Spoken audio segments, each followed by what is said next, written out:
Gamit ang ating mga Yui at Sikorski na mga sasakyang panghimpapawin. At ilan lang sa mga bagong dagdag na LSM ng Pilipinas na naghahatid ng tulong sa ating mga sakuna at bagyo. Dahil alam naman po natin na hindi natin maiwasan ang ating mga sakuna. Kaya naman ang kulay ng ating pambansang wakawa, bughaw, pula, puti. Yan ang simbolo ng nagkakaisa ng bagong Pilipino.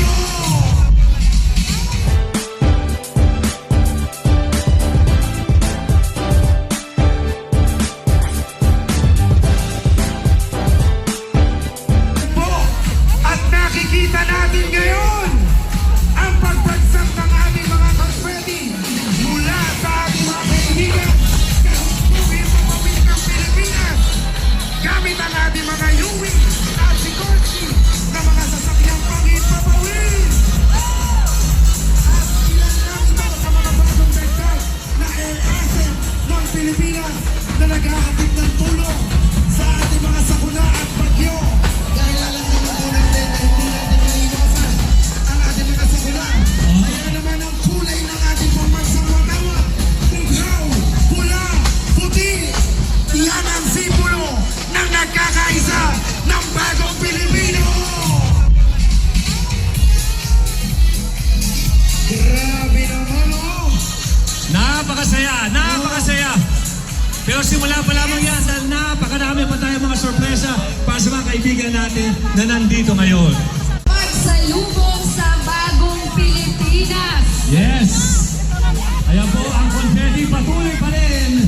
So ngayon, partner Paolo and Yes. Meiji, bibiginin muna natin sila dahil sino ba rin yung mga batang 90s? President Ferdinand R. Marcos Jr.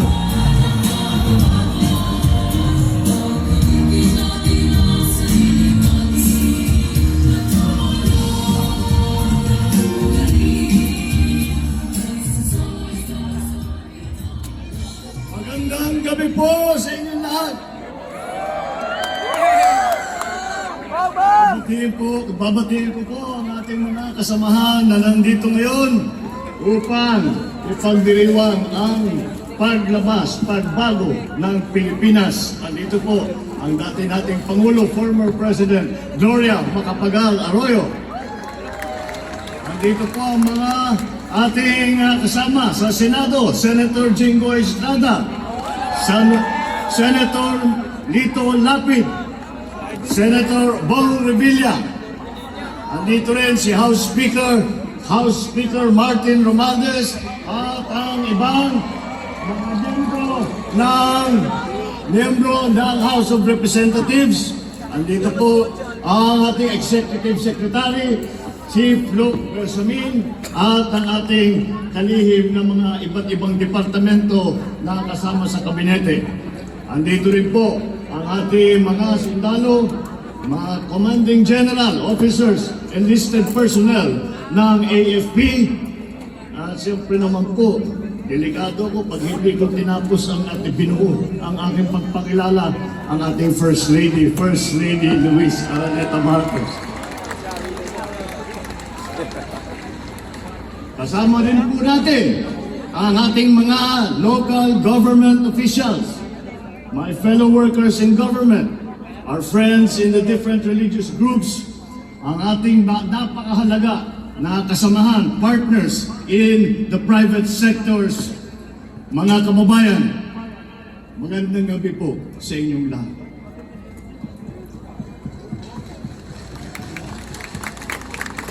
Alam niyo po, noong nakaraang linggo, dumalo ko sa mga parangal at nakipagdaupang palad sa ating mga kababayang taglay na kagitingan ng lahing Pilipino.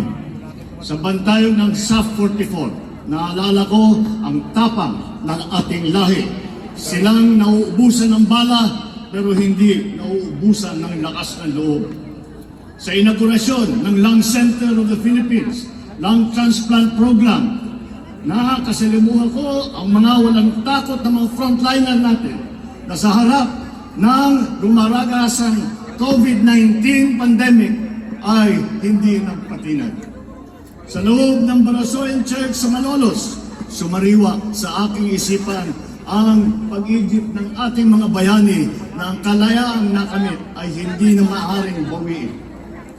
Sa pagyapak ko sa ating mga PWD na atleta na naghakot ng medalya sa Asian Para Games, nadama ko ang diwang ng paglulupig sa anumang balikid. Sa pagbukas ng higanteng petrochemical plant sa Batangas, tumambad sa akin ang sipag at talino ng mga Pilipinong manggagawa at mga nangangalakal. Bakit ko po isinasalaysay itong ngayon bilang pamungad ko na pananalita? Sapagkat po, sa gitna ng pagdududa na walang pag-asa ang bayang ito, sila ang nagpapawalang bisa sa mga maling haka-haka at paniniwala. Sa negativismo na tila bumabalot sa ating bansa, na binabaluktot ang ating kakayahang umusbong, ang mga nababanggit ko, mga bayani, ang patunay na kahit gaano kahirap ang hadlang, kaya nating umudlan at magwagi.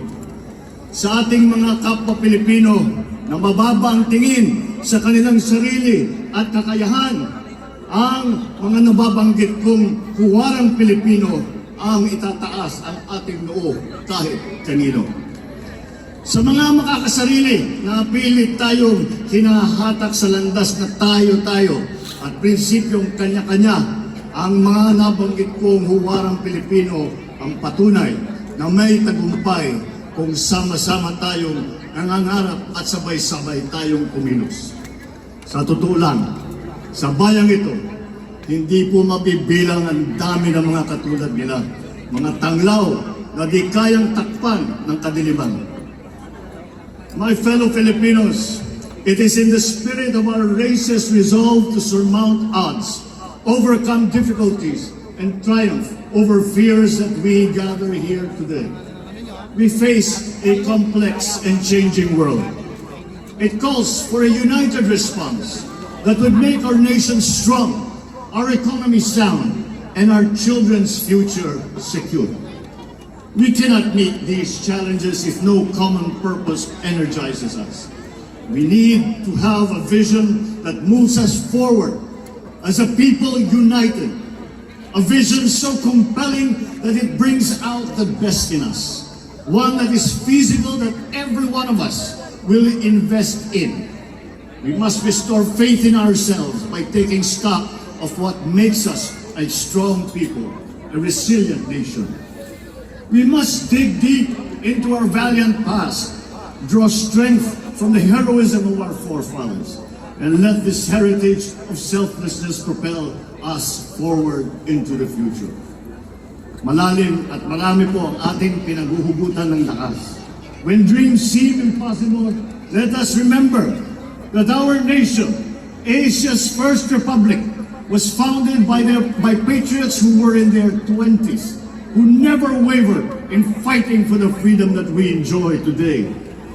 Because when stakes are high, let us recall how Bataan and Corregidor survivors went and rebuilt a nation whose cities were in ruins, but whose spirits were not. When hard work looms, let us be inspired by the resilience of communities pummeled by typhoons, yet never let this annual stress of nature defeat them. Every generation who came before us was defined by the crisis that tested their mettle and that tried their souls. And as we rebuild, we must not return to a nation as it was before. We must create one that is better. We will only succeed if we overcome the crisis of confidence that clipped our wings long before COVID-19 struck. We have to begin by restoring faith in ourselves, belief in our strengths, and trust in our institutions. Only then can we have confidence to bravely confront whatever tomorrow brings. Ang balakid na nakakahambalan sa ating pag-unlad ay ang kawalang tiwala natin sa ating mga sarili, sa ating mga institusyon. Bakit marami sa atin ay napakababaw ng pagtingin sa ating kakayahan? Bakit naging marupok ang paggalang sa mga batas at alituntunin? Simpleng batas trapiko, hindi nasusundan. Ang kalat, itinatapon kung saan-saan. Uso pa rin ang palakasan, talamak ang palusot. Gustong makalamang, ayaw lumaban ng patas. Hindi pwedeng ibunto ng sisi sa taong bayang paulit-ulit na pinangakuan pero hindi natutupad na pangako. Hindi natin pwedeng sumpatan ang masang biniguna ng maraming beses.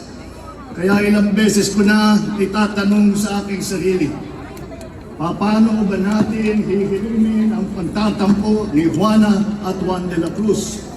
Paano natin ibabalik ang tiwala nila sa gobyerno, sa kanilang sarili, sa ating kinabukasan?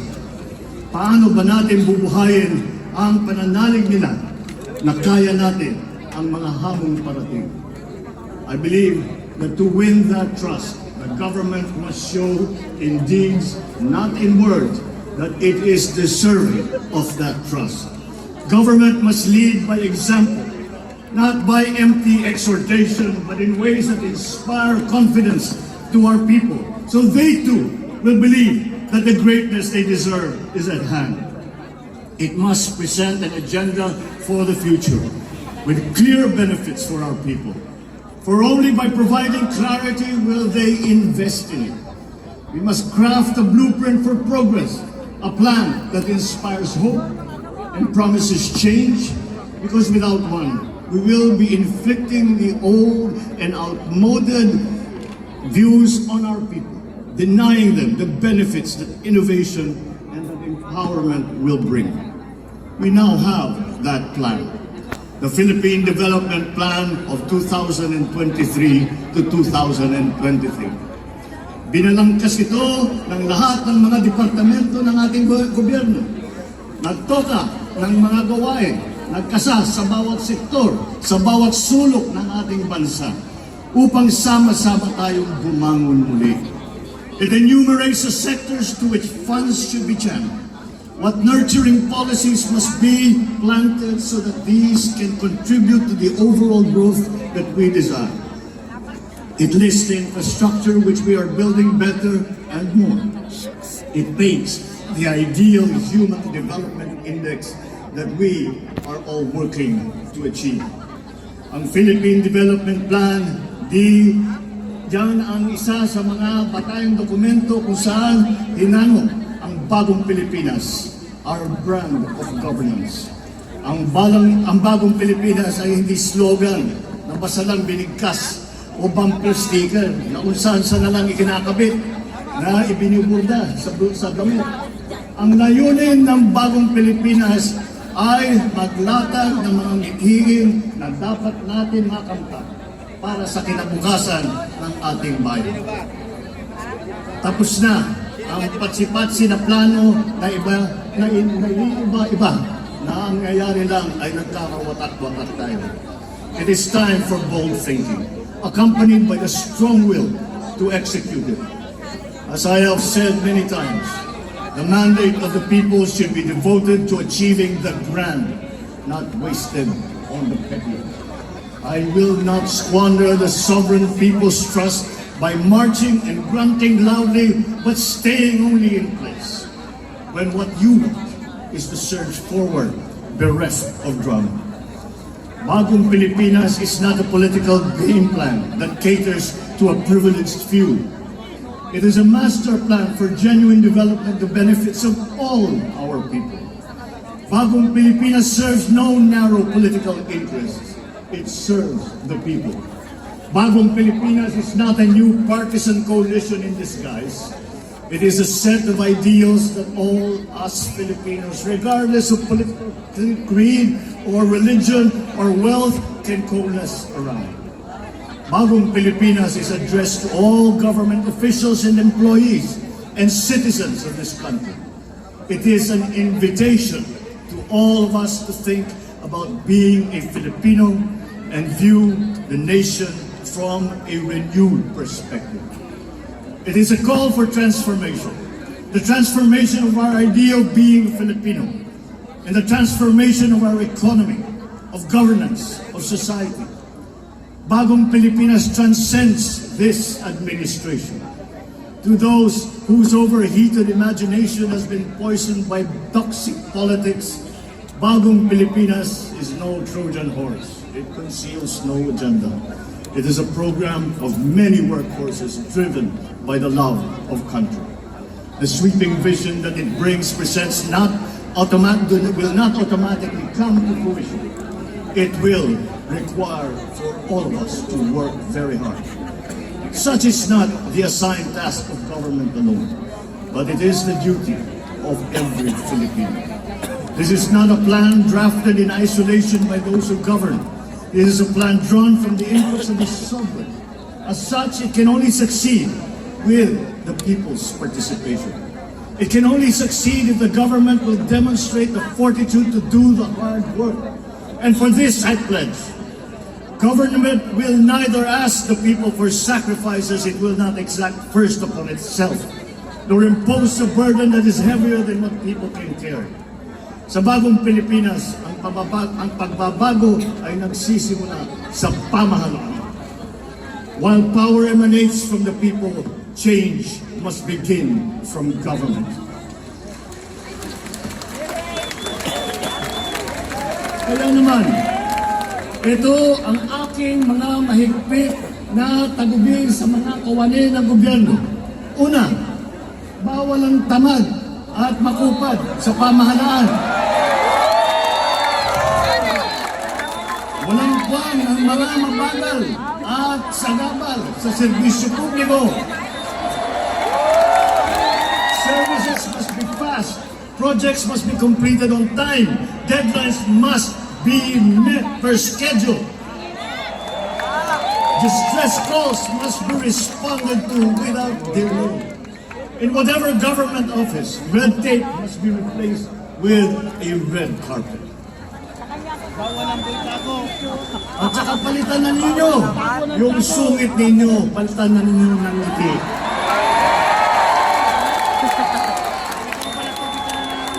Complex requirements and the processing time must be reduced. Pangalawa, bawal ang mga hindi tapat at nanglilimbat. Kapag pera ng bayan ang nawala dahil sa katiwalian, ang mga taong pag-aalaanan sana ng pondong lahat ay nananakawan. Sa Bagong Pilipinas, bawal ang waldas. Ang paghahanda, lalo na ang pagbubul ng budget ng bayan ay bukas sa publiko at hindi umuupo. Walang pagtinito ang kinukupit o sinusubit. Pangatlo, bawal ang mga pang-api at naghahari-harian. You are servants of the people, not their lords. Huwag nating pahirapan ang taong bayan. Bagkus sukyaan ang kanilang tiwala na magalang na kanilang ulang. So let me reiterate this. Feedback is essential to government. Without it, mistakes cannot be corrected. Bad behavior cannot be sanctioned. Best practices cannot be learned. And good deeds cannot be commended. Sa Bagong Pilipinas, ang masama ay ireklamo. Ang mabuti ay irekomenda. Ngunit ang mga papuri at una ay hindi dapat hintayin kumatok na lang sa ating mga opisina. Obligasyon natin na nasa gobyerno na hanapin ito. Kailangan natin bumaba sa masa upang tignan ang kanilang kalagayan at alamin ang kanilang hinahin. Huwag iasa ang pagpisil sa kanilang pulso sa mga report lamang. Tapos na ang panahon ng pagkukuyakoy sa loob ng mga tanggapan ng gobyerno. Halimbawa, imbis na suriin ang isang suliranin sa walang katapusang baliktatan ng mga tao sa gobyerno, bakit hindi lang magkaroon ng konsultasyon sa mga naapektuhan? Sa Bagong Pilipinas, ang mga mamamayan ay dapat ligtas. Ligtas sa krimen, ligtas sa kalamidad. Ang mga pulis at ang mga bumbero, tiyakin ninyo na agarang pagresponde sa bawat tawag at sumbong. Ngunit, ang pinakamahalagang dapat bawasan ay ang dami ng tawag at sumbong sapagkat nangangahulugan nito na bumababa na ang bilang ng krimen.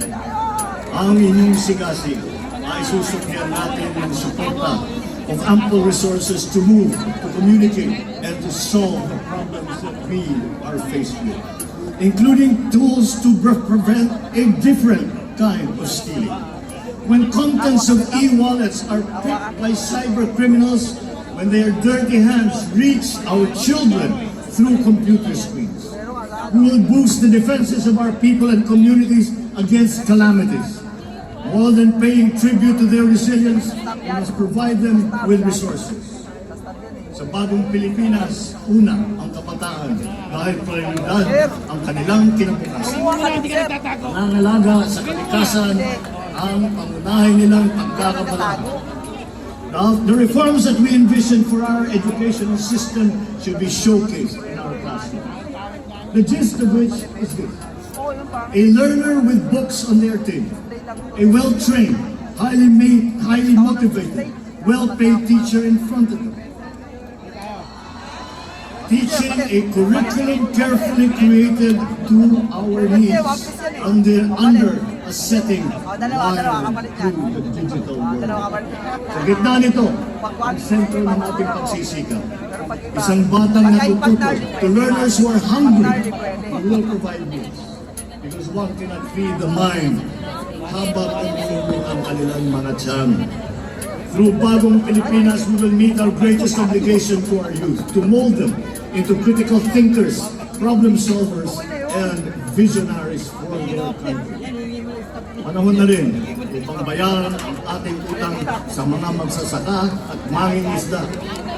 Those who feed the nation, but ironically cannot feed their own family. Nagbabadya ang El Nino, ngunit babahayin natin ang agrikultura ng mga programang nababawas na perwisyong dulot nito. Sisiguraduhin natin na hindi malulunod ang mga pinagpaguran ng ating mga kababayan sa kanayunan. We are expanding our irrigable lands. We are increasing farm support across the board for all crops. We are incentivizing urban gardening, including turning idle lands into vegetable plots. We will no longer tolerate smuggled food that impoverishes our domestic producers and puts our consumers at risk. The ultimate objective is to make food affordable to all. And one way is to achieve this, is to make it accessible to consumers. We are addressing trading and transport bottlenecks. Itinigil din natin ang katotohanan sa pagkokotong sa daan at sa pantalan sapagkat ang ton ay nagiging presyong ipinapatong sa mga mamimili. Sa mga barangay, ang kaayusan at kalinisan ay gawin nating tuloy-tuloy. Ang bawat bakanteng lupa sa inyong nasasakupan ay gawing halaman at gulayan. Sa mga barangay at SK official, maging modelo kayo ng isang tunay na mabuting mamamayan. May takot sa Diyos, may hiya sa kapwa, at nangangalaga ng kapaligiran at kalikasan. Sa ating mga local government units, ang outstanding performance ng bawat barangay, munisipyo, lungsod at lalawigan ay patuloy na susukatin, kikilalanin at tututukan upang ang bawat sangay ng pamahalaan lokal ay tiyak na magiging epektibo. Sa mga miyembro ng ating kabinete, pangungunahan ninyo ang mga Bagong Pilipinas Town Hall meetings sa mga rehiyon. Ilahad ang mga bagong patakaran, mga bagong programa.